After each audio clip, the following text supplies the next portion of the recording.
Hey, welcome to wherever you are. I want to thank you for tuning in. My name is Josh Ingram. I'm 35, presently a junior at Southern Oregon University in Ashland. I'm going for my bachelor's in English with the intent to teach at a secondary level. Super passionate about language in general, English in particular, on the one hand. On the other hand, I really feel that at that age, sort of middle, high school, you know, we're becoming who we are for good or ill for the rest of our lives. And so while again, I'm passionate about the language, English language in particular, I'm even more excited and passionate about linguistics and philology and semiology and articulatory phonetics, everything that goes with the language that we think and that we speak and that we use to communicate in this world. So on the other hand, that's this hand. On this hand, I want to give that to really that age group that I believe can benefit from it. So that's my motivation, and that's kind of this video right now is maybe an offshoot of this excitement and this endeavor. So again, welcome and thank you. The question that was posed to me about 2 days ago now was summing it all up, if I had one word that I would give to the human race as a benefit, one word, what would that word be? And that's a great question. Not even 2 days ago. Of course, I use words every day. I don't know what else to say than words. I don't telegraph my thoughts to you. I speak words every day. Do I think about the words I speak? As an English major and a junior, I'm 3/4 of the way through my bachelor's, but I'm also like 3/4 of the way through the English language. Like by the time I graduate, it's expected that I would have the entirety of the English language down. I'm being facetious. I use words every day, but do I think about them? Yes, I do. Not only is it my vocation, but it's my avocation, and I just love them. So I thought, 2 days, what's the word? Some words came to mind. One word was oniric, from the Greek oniros, meaning dream. Oniric is simply an adjective that pertains to dreams. Probably my favorite word. If I had to give you one. That wasn't the question though. What's the one word that would change your life? So not oniric, there's another really good word is limb. Not limb, L-I-M-B, but L-I-M-N. The N is silent. Limb just means to draw a quick sketch in the air, to limb something out. I like it because of its shortness and also because of its rarity, and I like to draw. So not limb, that's number 2. Started thinking about words in general and kind of getting down to the wire, deadline's coming. What's the word going to be? Here's the word, sesquipedalian. If I had one word to give the human race, it would be sesquipedalian. Latin. Why? Why do we need this word? Firstly, go back to its initial coinage by Horace, philosopher, according to my Oxford English Dictionary.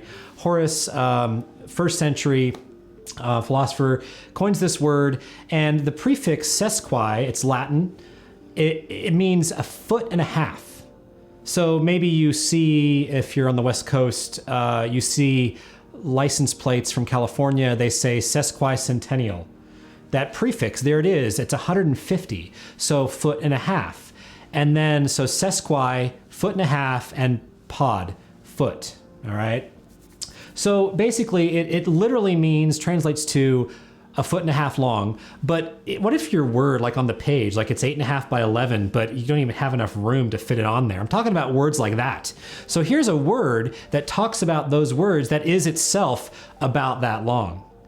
And this is why I love it. I don't use it very often, but it's funny, little side note, when I first discovered it, because I'm in some ways an autodidact, not right now I'm not, but growing up I was kind of an autodidact, meaning, self-taught. But I saw this word and I'm like, that's me, I'm a sesquipedalian. but I kept learning that that's an adjective. So I'm someone who is given to sesquipedalia. I am not a sesquipedalian.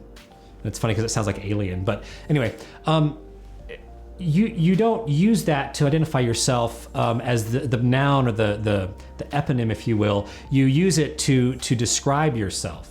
Does that make sense? I hope it does. So right now I don't know what the noun version of this word is, and I'm not going to practice what's called anthemeria in rhetoric, where you change the part of speech that a word occupies. That's not what I'm going to do. I can't do that. So that was my digression. When I say that I love the word sesquipedalian, I don't use it very often. The thing about it is, though, that I do that. Like, I use big words all the time. And it's sad because I'm making a bit of a qualitative statement here, but I'm passionate about identifying with the exact right word. The author Simon Winchester wrote The Perfectionists, not about words, but in the introduction he says that there is no such thing as a synonym, and I believe that. So that means every single word in the English language can be used to identify something that you want to talk about. And it doesn't matter if it's limb or oniric. I dreamed I was drawing something in the air last night. Oniric, limning. That's exactly what I dreamed about. That's describing exactly what happened. So I'm not sesquipedalian. I'm not a sesquipedalian. I am not sesquipedalian because I just want to sound smart.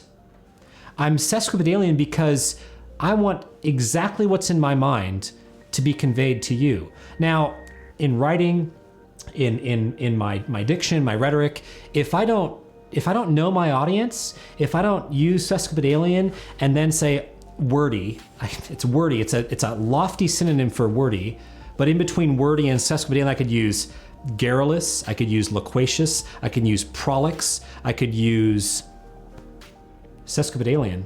It's given to using big words. Now, those other words aren't exact synonyms. They identify the propensity to use a lot of words. Like, if you're wordy, it just means you like to talk. I feel like I'm being wordy right now. But I'm also being a little bit sesquipedalian because of the length of the words that I'm using.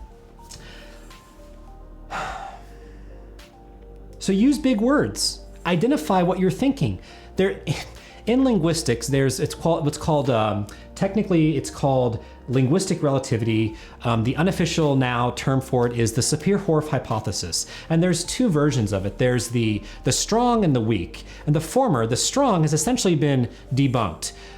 The weak is still, it's worth studying. It works. What the Sapir-Whorf hypothesis, linguistic relativity, says is that your language, in my case, my native tongue, English, shapes the way you think. It does both.